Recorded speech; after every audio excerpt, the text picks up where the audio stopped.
जो डीएचटी है, direct hair transplant, इसमें क्या है कि जो आउट ऑफ बॉडी टाइम होता है ग्राफ्ट्स का, वो मिनिमाइज हो जाता है। नॉर्मली हमने पीछे से ग्राफ्ट निकाले, ग्राफ्ट मतलब जड़ें निकाली, पीछे से निकाल के हमने आगे लगाई। तो हम नॉर्मली एफयूवी में क्या करते हैं, पीछे से पहले हमने जड़ें निकाल दी, निकाल के हमने किसी उसमें रख दी, अपना जो क्या बोलते हैं प्रिजर्वेटिव है उसमें से निकाल के रख दी, फिर हमने यहाँ पे होल्स बनाए, होल सारे बन गए, फिर हमने वहां से ग्राफ्ट यहाँ से उठा के यहाँ पे लगा दी।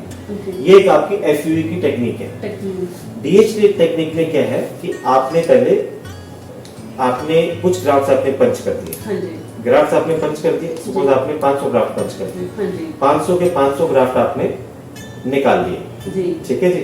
निकालने के बाद आपने उसको इम्प्लांटर पेन से साथ के साथ उसको लगा दिया।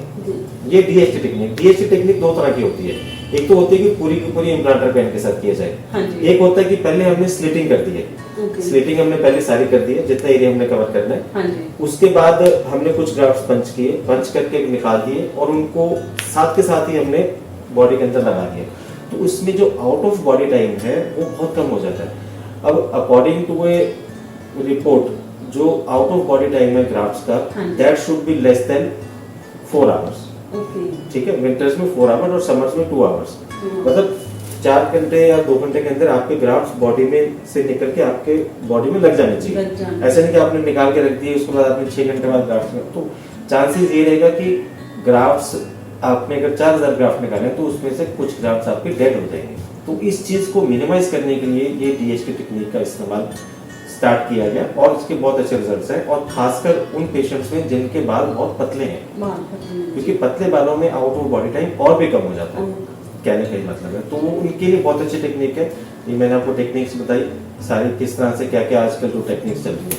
तो डॉक्टर साहब, जो एफयू आपने टेक्निक बताई है, उससे बेस्ट डीएचआई है या दोनों का सेम है, या रिजल्ट्स में कुछ आप उनसे बेटर रिजल्ट? नहीं, ऑब्वियसली जो डीएचआई के रिजल्ट्स हैं वो हम 97 to 99% बोलते हैं, और जो एफयू के रिजल्ट्स हैं वो 95 to 97% है, क्योंकि एफयू में कुछ ग्राफ्ट्स ऐसे होते हैं जो आउट ऑफ बॉडी टाइम से ज्यादा हो जाते हैं, तो कुछ ग्राफ्ट्स भी हमें सैक्रिफाइस करने पड़ते हैं उसमें, क्योंकि जो बाल ग्रो नहीं करते। पर डीएचटी में नॉर्मली सारे के सारे ग्राफ्ट्स ग्रो करते हैं, और डेंसिटी भी उसमें अच्छे होते हैं, बिकॉज हम जो डेंसिटी वो बाद में इम्प्लांटर पेन से भी देते हैं, तो उससे बेस्ट रिजल्ट, उससे अच्छे रिजल्ट आते हैं। डीएचआई। जी जी। तो डॉक्टर साहब, एक चीज मैं और पूछना चाह रही थी आपसे कि जो हमारे डीएचआई के रिजल्ट्स हैं उसमें डेंसिटी का भी कुछ फर्क पड़ता है एफयूवी से या डीएचआई में? ऑब्वियसली जो डीएचआई में डेंसिटी है वो हम बाद में इम्प्लांटर पेन से देते हैं। अगर हम पहले स्लिटिंग भी करते हैं, बाद में जब स्लिटिंग करने के बाद सारे ग्राफ्ट्स लग जाते हैं, बाद में जो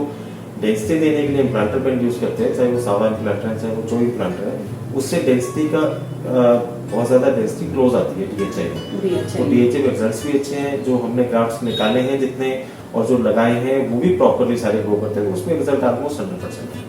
हाँ, थोड़ा सा टाइम कंजम्पशन ज्यादा लगता है, बिकॉज आपको पोजीशन कई बार चेंज करनी पड़ती है, बट ओवरऑल एक पेशेंट के लिए, क्योंकि ट्रांसप्लांट बार बार तो होता नहीं है, एक बार करवाना, तो एक अच्छी टेक्निक है, और इसमें अगर थोड़ा टाइम एक्स्ट्रा भी लगे, थोड़ा कॉस्टली भी होता है नॉर्मली एफयू से, बट न्यू टेक्निक है और अच्छे रिजल्ट्स हैं, तो मैं सजेस्ट करता हूँ कि जिनके स्पेशली बाल बहुत पतले हैं वो इस टेक्निक के लिए जाए।